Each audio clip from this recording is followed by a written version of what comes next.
and searches for regulating the conflict in this region was the topic of discussion at the meeting today in Tbilisi of the Provisional Political Consultative Council of Georgia, led by the Georgian Prime Minister.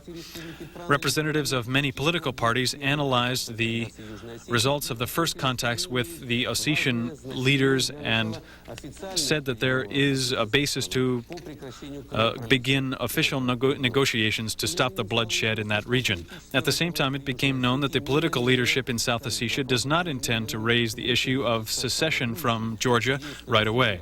The only condition for their staying in would be the reliable guarantee of their free existence, said Georgian Prime Minister Znaur Gassiev.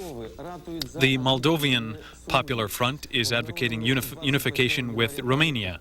In its program and charter published January 28th, the front declared as its highest goal to help liberate the so-called occupied Romanian territories and the rebirth of Romania as a unitary national state. One of the priority tasks of the front is victory in the coming Moldovan elections. Russia will not maintain and insist on favorable trade and economic cooperation policies with CIS members which do not use the ruble as a unified monetary unit, to also agree to coordinate banks and export-import policies. This was the statement made today by the chairman of the Russian Committee on Economic Cooperation, Mr. Mashets.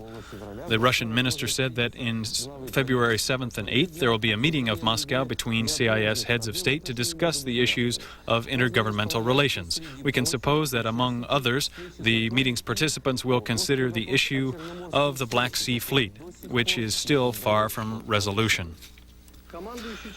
The commander of the Black Sea Fleet, Admiral Kosatanov, receives hundreds of letters from all over the country. It is difficult to quote from them, however, because of their extremely harsh tone and their sharp criticisms of both Presidents Kravchuk and Yeltsin. Their main thought is this: we have nothing to eat and you are dividing up ships and missiles. Russians and Ukrainians are most concerned about how to prevent this conflict from turning into an enduring conflict between those two republics. But the commander believes that the matter will not go that far. The main way of avoiding national conflict is to maintain a unified fleet, he said. The question arises, who is maintaining the fleet today? We have received 350 million rubles from Ukraine for this quarter and 250 million from Russia for this month. But insofar as the finance systems are handled through the Ukrainian bank, Russia's assets have been frozen. We are now spending the money which was given to us by Ukraine, insofar as we also have a coupon system here. But to be honest with you, I would be happy to spend the other money as well, and even the money of a third contributor. It's all for the good of people. So we should not be dependent on whose money it is. This is the fleet of the whole Commonwealth, so we should all support it. Nevertheless, the commander said that the destruction of economic links between Ukraine and Russia has led to a situation where officers in the fleet have for the last 2 years been doing the procurement of meat, vegetables, and other products by themselves in order to feed their crew. This, of course, to the neglect of their professional duties. This is an abnormal situation, but Admiral Kosatonov said that it can be decided only at the highest levels of the Commonwealth governments. As you understand, this material was shot yesterday. Today we have received information that the commander of the Black Sea Fleet returned by helicopter from Novorossiysk to Sevastopol today. From reliable sources, we have learned that the battle group with the anti-ship cruiser Moskva, the large anti-ship cruiser Kersh, and another ship did not return to Sevastopol from Novorossiysk. Instead, they went to sea and are conducting tactical exercises. The admiral called a meeting of the fleet's military council as soon as he returned home. 14 billion rubles is the amount the Russian government has lent to its population as of January 25th. The costs of salary payments, pensions, and transfer payments are being covered in many parts of the Republic. These facts were revealed today at the Parliamentary Operations Committee. In order to cover the costs, they plan to accelerate the printing of 1,000 ruble notes, and shortage of money could be compensated by printing checks. But this process is being held up and will begin only at the beginning of February.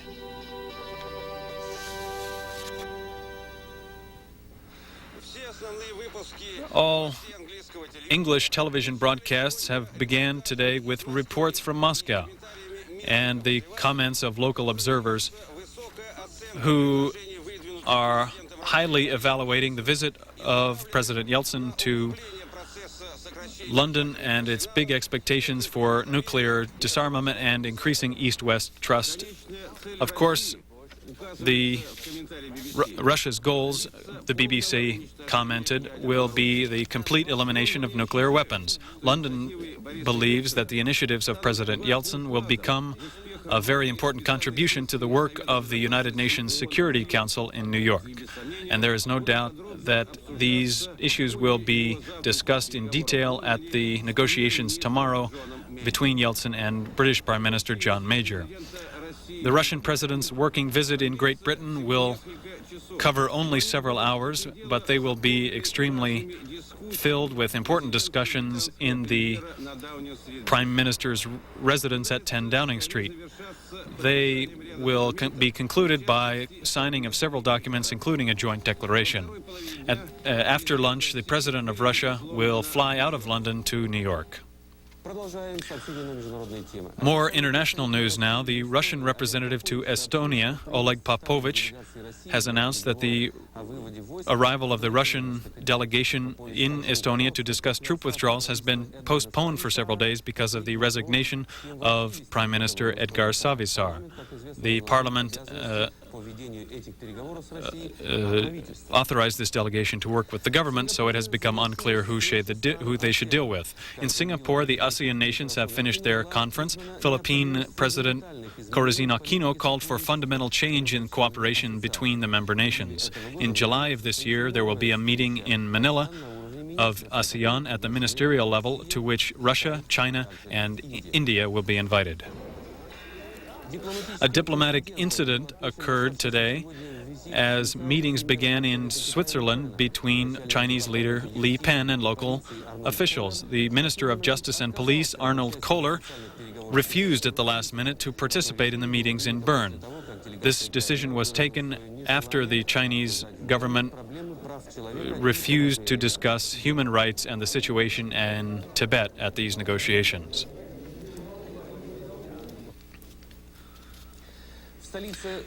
In the capital of the Sultanate of Oman, Muscat, today, Oman-French summit meetings began. President Mitterrand is accompanied not only by government officials, but also by representatives of the business world and the military. Observers believe this reflects France's desire to guarantee its economic presence in this oil-rich area where Britain has traditionally dominated.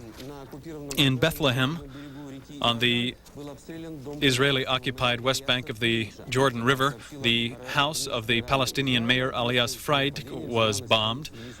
The bombing was, the Israeli army radio reported that the Israeli group Bush Amuni accepted responsibility for this action. The reason was the mayor's links with the PLO.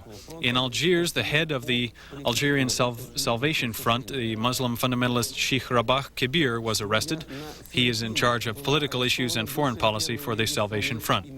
In the Philippines, the country's former First Lady was arrested today. As is well known, she was planning on seeking the presidency of that country. She's accused of the illegal removal of money to Swiss and Hong Kong bank accounts. After payment of bail, Marcos was released.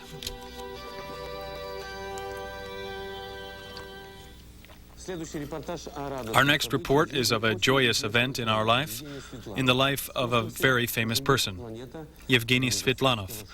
Planets are already named after Vysotsky, Shostakovich, and Pakhmutova. Now there's a new planet named after Svetlanova. For the first time since 1990, Mr. Svetlanov is meeting with his orchestra. He is finishing up the recording of the anthology of all Russian music. His orchestra left the Moscow Philharmonic structure and has become an independent entity. They are now recording the 27 symphonies of Miskuskov. They have 15 symphonies still to be done. This work is not visible to many of us, but the people who come after us will be able to listen to it on 150 compact discs. Yevgeny Svetlanov is a very famous person who has now received yet another honor. We congratulate you. Now there's a planet flying over us which carries your name. What do you think about this unusual situation? I was simply shocked. I was shocked because